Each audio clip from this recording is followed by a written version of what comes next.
What's going on, guys? Hope you're all doing well today. Thank you so much for popping into my spoiler review for The Mandalorian Season 3, Episode 3. The last episode ended with not really a cliffhanger, but she pulls him out of the living waters, and we, see this beast that's in there that sucked him down or whatever. So, this episode opens immediately after. He doesn't remember anything. He didn't see anything. He was just kind of sucked into the water. And, she says, did you see anything alive? And he says, no. So she just kind of brushes past it. They go back and, you know, they get they get held up by some TIE fighters and stuff. Uh, if it's not TIE fighters, it's enemy fighters. Regardless, there's a great space battle. I think this is one of the best space battles in Star Wars, probably history for me. Top 10 at least. I mean, to see Bo-Katan and Mandalorian going against these enemy fighters was great.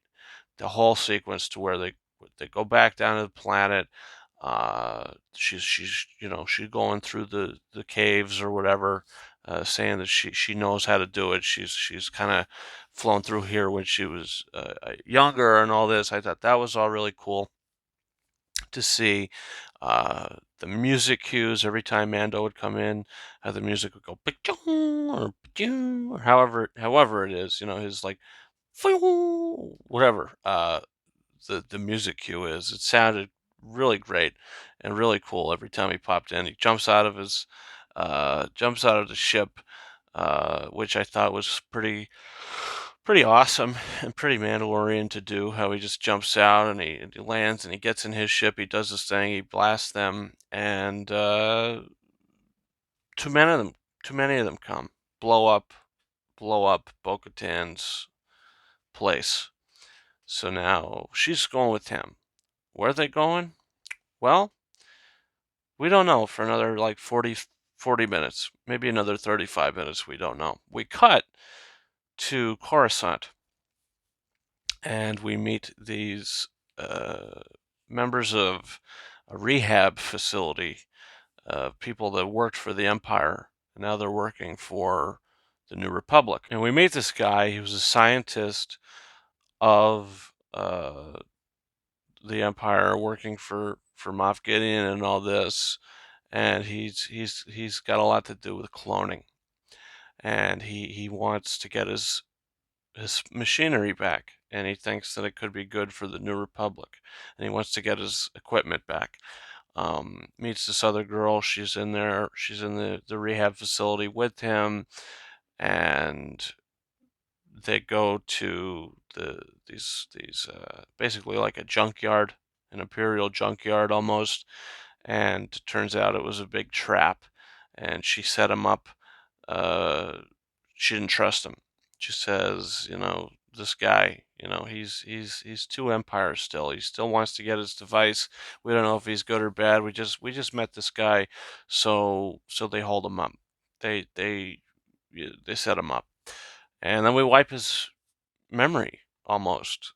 The guy, he says, "Oh, is it going to wipe my memory?" He says, "No, it's not going to wipe your memory. It's a soothing process." Didn't look very soothing. She turns the volume up on it, and then she's eating her lemon squares, and we cut to black. Um, all that is about 35 minutes, and it was kind of boring. It was kind of boring. You know, is it going to pay off? Are we going? I mean, I'm sure we're going to see these people again. Why in the world would they introduce this? Totally, it's random. It felt extremely random, and it did not feel relevant at all. So watching the show week by week, uh, yeah, it's not. I mean, I don't know. I just don't know. It's a big question mark. The Mandalorian stuff I thought was great, the opening and the end of the show, but the whole middle was just a giant question mark. Like what is this? What's going on here? A lot of people had complaints about the Book of Boba Fett, how later episodes, particularly the episode where uh, Luke Skywalker is training Grogu, people had problems with that because it didn't feel like the Book of Boba Fett. It felt like something else. But it was relevant to the story, I suppose, of things we've seen before and things we care about. I don't know. I don't know. That works for me better than this did. Uh, and then they all come together at the end. So we'll see what happens. I don't know. It's a big question mark for me. And I don't know. I didn't dislike it. I just thought it was kind of slow, kind of boring, and irrelevant. Maybe irrelevant and random. I like when they're at the the the circus or the parade or the carnival on Coruscant, whatever it is, and you hear bits of John Williams' March of the Resistance theme, carnival style. I thought that was pretty cool.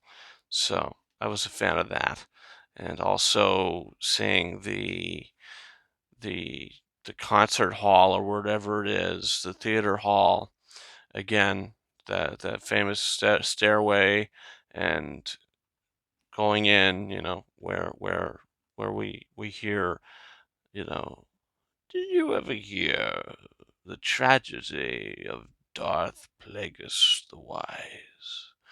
That whole scene, that's very reminiscent. We get to see that place again, so I thought that was really cool. But overall, we'll see what happens next. I do like the end of it though, how Mando gets redeemed. He's not a prostate anymore. Got redeemed, and since Bo-Katan went in the waters, she's been redeemed too. Didn't take off her helmet, so she gets to choose what kind of life she wants to live now. So I'm interested in the progression of the story, so we'll see what happens. Guys, comment down below what you think about this episode, which felt like two separate episodes, uh, is what it felt like. Comment down below. Also, don't forget to hit that subscribe button. Weekly spoiler reviews of The Mandalorian Season 3. New episodes every week. We just finished The Last of Us. Spoiler reviews for every episode of the season up on the channel now. Go check that out. And reviews, our weekly review show, The King's Corner. Later today, we're talking about Shazam, Fury of the Gods, and Operation Fortune, which I believe is a Guy Ritchie film. We're going to be checking that out as well. So check out reviews for those during today's episode of The King's Corner. Also, don't forget to follow me on Twitter at RyanKing72 and Instagram and TikTok at KingArises131. That's been it for me. Thank you so much for watching my review for Season 3, Episode 3 of The Mandalorian. And until next time, over and out.